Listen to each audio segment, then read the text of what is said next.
하나님을 믿는다라는 것은 보이지 않는 하나님, 보이지 않는 예수님, 보이지 않는 성령님, 삼위일체 하나님을 믿는다라는 거죠. 그런데 우리는 눈에 보이는 현실 세계 속에 살아가고 있습니다. 그러다 보니 우리도 아브라함같이, 다윗같이, 바울같이 정말 멋지게 믿음 생활하고 싶은데 늘 현실에서 우리가 주저하기도 하고 고민하기도 하고 그리고 낙심하기도 하는 그런 모습을 봅니다. 현실과 믿음 사이에서 격차가, 갈등이 존재하는 거죠. 2001년에 제가 몽골에 1년간 선교를 갔을 때 참 믿음 좋은 청년이 있었습니다. 찬양팀 리더였는데요, 을지라는 청년. 이 청년이 믿음도 좋고 열정도 있고 해서요, 비전을 갖게 됐어요. 내가 몽골의 최고의 찬양 사역자가 되겠다. 그런데 몽골에서 찬양 사역자 되기가 이게 쉽지가 않은 거예요. 그 비전을 들은 교회를 섬기는 목사님께서 이 청년에게 하나님께서 주신 비전을 어떻게든 좀 키워가고 그 하나님의 뜻을 따라 이 청년이 갔으면 좋겠는데 현실이 녹록치 않은 겁니다. 그렇다고 이 목사님께서 청년, 자기 꿈은 좋은데 이거 이루기가 참 쉽지가 않아, 현실적으로 어려워 라고 말하면 이 목사님의 믿음이 어떻게 되는 거예요? 없게 되는 거죠. 청년은 굉장히 뜨거운데, 믿음으로 뭔가를 해보고 싶은데 고민하시고 기도하시다가 이 청년이요, 대학 일단 졸업하고 늘 매일과 같이 이렇게 찬양하는 모습 계속해서 좋아, 열심히 하고, 그리고 한국에 가서 신학을 했으면 좋겠다, 그렇게 하셨어요. 그러니까 이 청년이 한국에 와서 신학을 하고요, 몽골 사람들을 섬기기 시작했어요. 그리고 안수를 받고 다시 몽골에 가게 되었어요. 이제는 찬양 사역자가 아니라 목회자로 몽골인들에게 복음을 전하는, 그러면서 찬양하는 하나님의 귀한 종으로 쓰임 받고 있습니다. 참 감사한 일이지요. 본인은 찬양 사역자가 되고 싶었지만 하나님께서는요, 그 길을 바꾸셔서 목회자가 되게 하셨고 몽골 복음화를 위해서 헌신하게 하신 것이지요. 하나님은 믿음을 가지고 헌신한 자를 기뻐하시는 줄로 믿습니다. 그리고 그 헌신을 따라서 열심히 살게 하시는 거죠. 예수님의 제자들 중에 믿음과 현실 사이에서요, 고민한 사람이 있습니다. 빌립이에요. 어쩌면 우리와 가장 비슷한 성향을 가진 사람이 아닐까 생각합니다. 예수님께서 요단강가에서 세례 요한에게 세례를 받으셨어요. 안드레와 요한, 베드로를 만나십니다. 그리고 이제 다음 날이 되었어요. 요한복음 1장 43절입니다. 이튿날 예수께서 갈릴리로 나가려 하시다가 빌립을 만나 이르시되 나를 따르라 하시니. 자, 다음 날 갈릴리로 가시려는데 빌립을 만났어요. 예수님께서 빌립아, 나를 따르렴. 그러자 빌립이 기쁨으로 예수님을 따릅니다. 예수님을 따르는 것이 너무 좋았어요. 그리고 자신의 친구 나다나엘을 찾습니다. 자, 1장 45절이에요. 빌립이 나다나엘을 찾아 이르되 모세가 율법에 기록하였고 여러 선지자가 기록한 그 일을 우리가 만났으니 요셉의 아들 나사렛 예수니라. 빌립이 나다나엘, 친한 친구인 나다나엘을 찾았어요. 그리고 설명을 합니다. 모세가 율법에 기록하였고 많은 선지자들이 예언했던 그분을 내가 만났어. 메시아를 만났어. 그러면서 부연 설명을 해요. 그분은 요셉의 아들이고 나사렛에서 사는 예수님이셔. 그러자 이 나사렛이라는 단어에 나다나엘이 별로 마음을 열지 않습니다. 냉랭해요. 자, 46절이에요. 나다나엘이 이르되 나사렛에서 무슨 선한 것이 날 수 있느냐? 빌립이 이르되 와서 보라 하니라. 나다나엘이요, 나사렛 같은 동네에 무슨 선한 것이 날 수 있어 하면서 무시했어요. 그러자 빌립이 마음이 좀 상했어요. 하지만 당당하게 말합니다. 와서 보라, 가서 한번 보자. 그러면서 예수님께로 인도하였고요, 이 나다나엘도 예수님의 12제자 중에 한 사람이 됩니다. 이 빌립은 분명히 구약 성경을 알았고요, 그리고 그 성경에서 말씀하시는 분이 바로 예수님이심을 분명히 아는 믿음이 빌립에게 있었던 거죠. 그러니까 강력하게 나다나엘을 예수님께로 인도한 것입니다. 자, 이처럼 빌립의 출발은요, 참으로 굉장한 믿음에서 시작을 하였어요. 그런데 예수님을 따르면서 그가 믿음과 현실 사이에 주저주저하는 모습이 보입니다. 이런 빌립의 성향을 예수님께서 잘 아시지요. 3주 전에 안드레에 관한 말씀을 전할 때 오병이어 기적을 말씀드렸습니다. 이때 빌립이 등장을 해요. 요한복음 6장 5절입니다. 예수께서 눈을 들어 큰 무리가 자기에게로 오는 것을 보시고 빌립에게 이르시되 우리가 어디서 떡을 사서 이 사람들을 먹이겠느냐 하시니, 예수님께서 눈을 들어 보십니다. 이른 아침부터 저녁까지 많은 사람들이 예수님을 따라요, 예수님의 말씀을 듣고 싶고 예수님의 치유하심을 경험하고 싶어서요, 그 사람들이 집에도 가지 않고 배를 쫄쫄 굶으면서 예수님을 따르는 겁니다. 그 모습을 보시고 빌립에게 말씀하시는 거예요. 빌립에게 우리가 어디서 떡을 사서, 우리가 어디서 밥을 사서 이 사람들을 좀 먹일 수 있을까?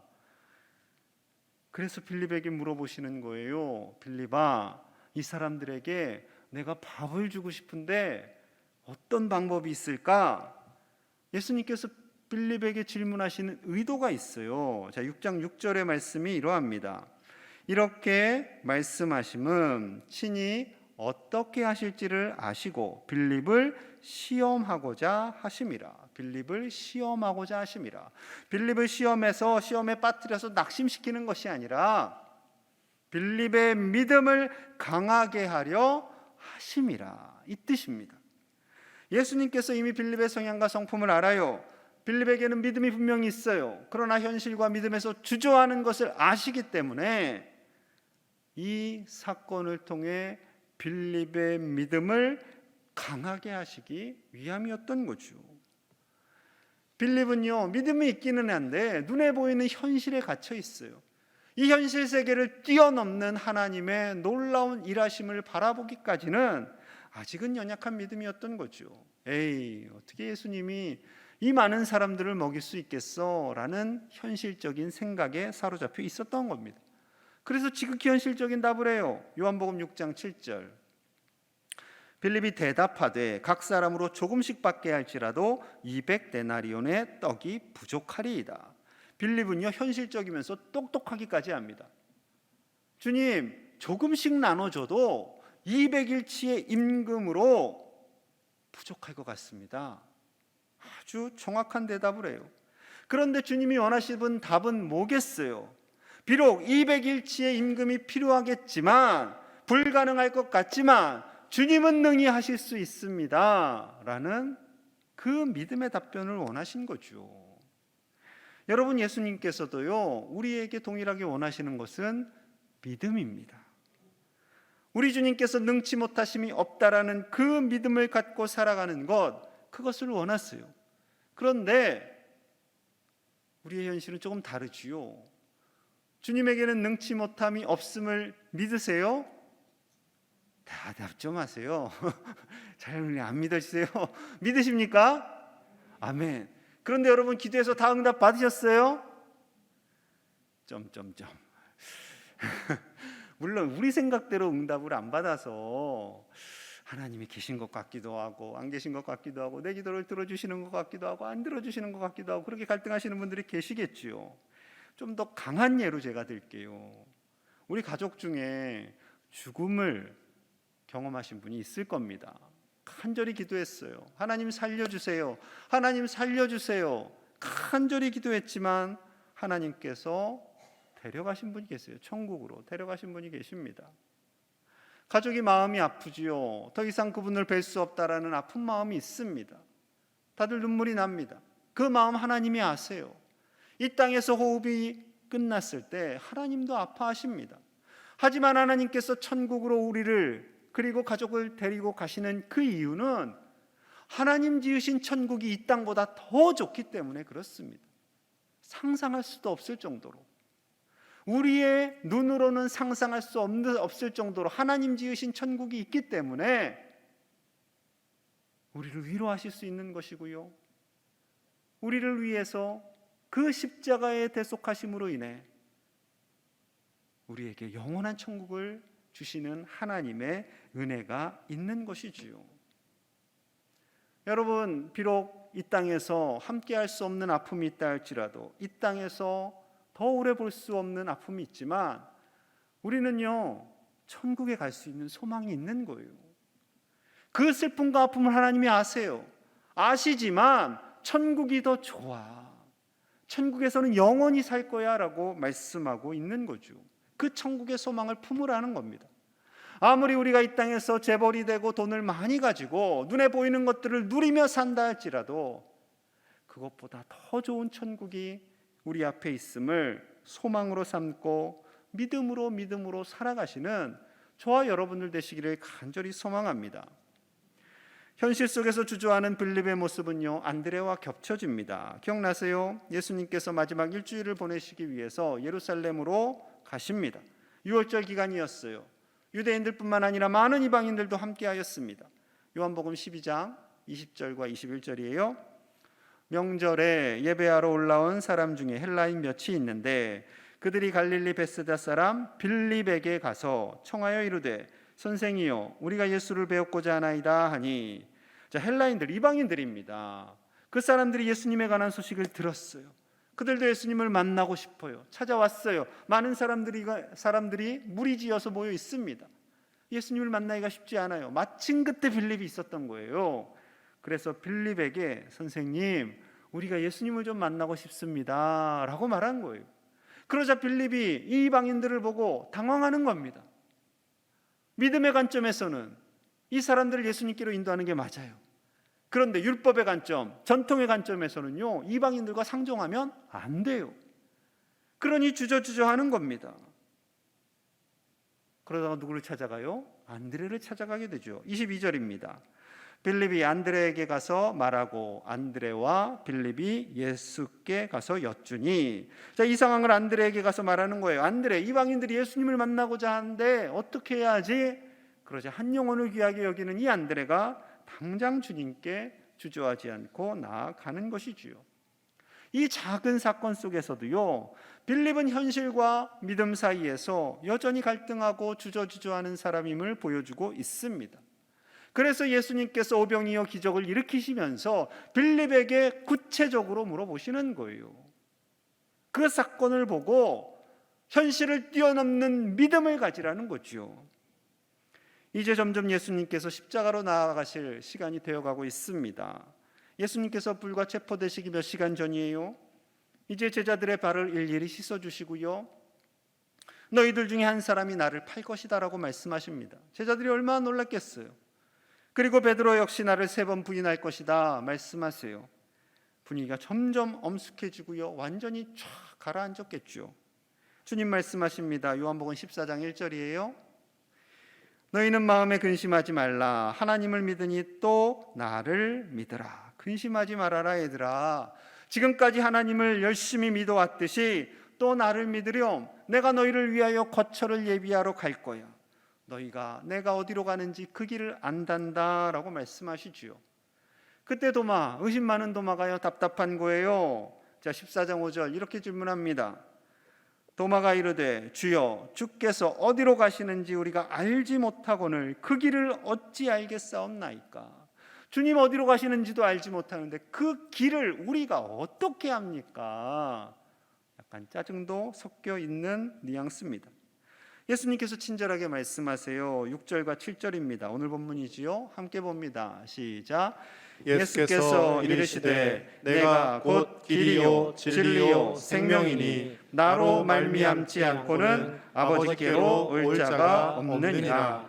너희가 나를 알았더라면 내 아버지도 알았으리로다. 이제부터는 너희가 그를 알았고 또 보았느니라. 아멘. 이제부터 어려운 말씀이 좀 나옵니다. 여러분 잘 들으셔야 돼요.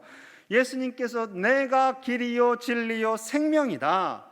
나로 말미암지 않고는 아버지께로 갈 수 없어. 그 말씀 뭐예요? 길이 예수님이라는 거예요. 너희가 3년 넘게 보아온 내가 바로 길이다 라고 말씀하시는 거죠. 예수님을 알기 때문에 하나님을 아는 것이고, 심지어 하나님을 너희는 보았어 라고 말씀하세요. 그러자 이 상황에서요, 빌립의 마음이 또 흔들리기 시작합니다. 자, 8절 말씀. 빌립이 이르되 주여 아버지를 우리에게 보여주옵소서. 그리하면 족하겠나이다. 예수님, 우리 아버지 본 적 없는데요? 이 말씀이에요. 이 말이에요. 그러니 이제 예수님, 아버지 좀 보여주세요. 당황스러운 질문이지요.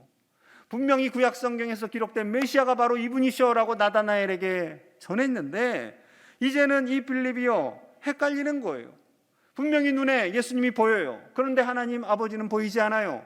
이 두 분을 어떻게 연결시켜야 될지 이제는 난감한 겁니다. 예수님은 봤지만 하나님은 보지도 않았는데 어떻게 우리가 하나님을 봤다는 거야? 그렇게 질문하는 이 빌립을 바라보면서요, 예수님이 이제 답답해지셨어요. 자, 14장 9절입니다. 예수께서 이르시되 빌립아, 내가 이렇게 오래 너희와 함께 있으되 내가 나를 알지 못하느냐? 나를 본 자는 아버지를 보았거늘 어찌하여 아버지를 보이라 하느냐? 예수님께서요, 이렇게 말씀을 하시는 거예요. 빌립, 내가 너와 이렇게 오래 있었는데 아직도 너가 나를 모르는구나. 나를 이렇게 오래 보았는데 아버지를 보여달라니. 나를 보았으면 아버지를 보았는데 어떻게 또 아버지를 보여달라고 하는 거야? 라고 말씀을 하시는 거죠. 자, 그 이유를 이렇게 말씀하세요. 10절, 11절 구체적인 말씀입니다. 잘 보세요. 내가 아버지 안에 거하고 아버지는 내 안에 계신 것을 내가 믿지 아니하느냐? 내가 너희에게 이르는 말은 스스로 하는 것이 아니라 아버지께서 내 안에 계셔서 그의 일을 하시는 것이라. 내가 아버지 안에 거하고 아버지께서 내 안에 계심을 믿으라. 반복된 거죠. 그렇지 못하겠거든 행하는 그 일로 말미암아 나를 믿으라. 아멘. 아버지께서 내 안에 거하시고 내가 아버지 안에 거하시는 것을 너희는 믿지 않니? 아버지께서 분명히 내 안에 계시기 때문에 내가 복음을 전할 수 있었고 내가 기적도 일으킬 수 있었던 거야. 아버지께서 내 안에 계심을, 그리고 내가 아버지 안에 계심을 좀 믿어라. 그 말씀이에요. 그런데 제자들의 눈빛이 못 믿겠는데요. 그런 표정인 거죠. 그러니까 예수님께서 그래도 못 믿겠거든. 내가 행하는 일, 그동안 내가 행했던 일, 수많은 기적들, 죽은 자들을 살리고 아픈 자들을 치료하고 귀신을 고쳐낸 일, 그리고 빌립, 너가 분명히 봤잖아. 오병이어의 기적. 그것을 보고 믿으렴. 그리고 앞으로 내가 지게 될 십자가를 보고 믿으렴. 이 말씀이 농축되어져 있는 거죠. 그럼요, 빌립은 어떻게 있겠습니까? 그 오병이어의 기적 속에 분명히 빌립의 이름을 부르시며 질문하시며 그 놀라운 현장을 목격을 다 했던 것이지요. 이렇게 얘기했는데도요, 믿으라 믿으라 말씀하셨지만 여전히 제자들의 눈이 총명하지가 않습니다. 여러분, 아이들 가르쳐 보셨지요? 아이들에게 수학이나 국어, 특히 선생님들은 잘하실 거예요. 애들에게 막 열심히 가르쳤는데 애들이 멍한 표정을 지어요. 알겠어? 끄덕끄덕 하는데 명확하게 끄덕거리지가 않아요. 그럼 부모님들은 딱 알잖아요. 얘가 정확히 모르고서 그냥 끄덕끄덕 한다라는 거. 제자들의 상황이 이런 겁니다. 그래서 이제 예수님께서 가장 하시고 싶으신 말씀, 오늘 성령 강림 주일인데요, 그와 관련된 말씀을 하시는 거예요. 16절 17절 말씀 함께 봅니다. 시작. 내가 아버지께 구하겠으니 그가 또 다른 보혜사를 너희에게 주사 영원토록 너희와 함께 있게 하리니 그는 진리의 영이라. 세상은 능히 그를 받지 못하나니 이는 그를 보지도 못하고 알지도 못함이라. 그러나 너희는 그를 아나니 그는 너희와 함께 거하심이요 또 너희 속에 계시겠습니다. 아멘. 하나님 아버지께서 또 다른 보혜사, 그럼 원래 보혜사는 예수님이지요. 또 다른 보혜사, 진리의 영이신 성령님을 보내주실 거야 라고 말씀하시는 거죠. 예수님을 구주로 고백하지 않는 사람들은 몰라요. 느낄 수도 없어요. 알 수도 없어요. 하지만 그분은 너희와 함께 하실 것이고 너희 속에 거하실 것이야 라고 말씀하시는 거죠. 이 성령님으로 인해서요, 하나님과 예수님이 서로 소통하시는 거예요. 하나님과 예수님 사이에 성령님이 계셔서 삼위일체 하나님이 되시는 것이고, 하나님 아버지의 말씀을 예수님이 듣고 전하신 것이고, 하나님 아버지의 능력을 받아서 기적을 일으킬 수 있었던 거죠. 이 놀라운 성령님을 제자들에게 주시겠다라는 겁니다. 엄청난 선물이죠. 그런데 받는 사람이 선물임을 알아야 되는데, 저 요한복음 14장 20절입니다. 그 날에는 내가 아버지 안에, 너희가 내 안에, 내가 너희 안에 있는 것을 너희가 알리라. 아멘. 그 날에는, 즉 성령이 임하시는 그날, 성령을 부어주시는 그날에는 내가 아버지 안에, 예수님이 아버지 안에 계신 것처럼 너희가 이제는 내 안에 있고 예수님이 너희 안에 있게 된다는 것을 알게 될 거야. 엄청난 선물인 거죠. 이 엄청난 선물을 모든 사람에게 다 부어줄 거야 라는 말씀입니다. 여러분, 근데 선물을 선물로 알아야 돼요. 여러분, 5, 6살 된 아이에게 금괴 이따만한 거 하나 줘보세요. 걔가 선물로 알겠어요? 물론 주시지도 않겠죠. 괜히 떨어뜨렸다가 발등만 깨트릴 테니까. 걔네들이 뭐 금괴 하나가 필요하겠어요? 아이스크림 하나, 사탕 하나가 최고의 선물이죠. 아무리 큰 좋은 선물을 주어도요, 그것을 알고 받으시는 자가 복된 줄로 믿습니다. 그래서요, 성령 강림, 이 성령님이 임하신 사건은 엄청난 사건이에요. 하나님과 예수님 안에서 일하신 이 성령님께서 우리 가운데 임하셔서 예수님이 우리 안에 오신다라는 거예요.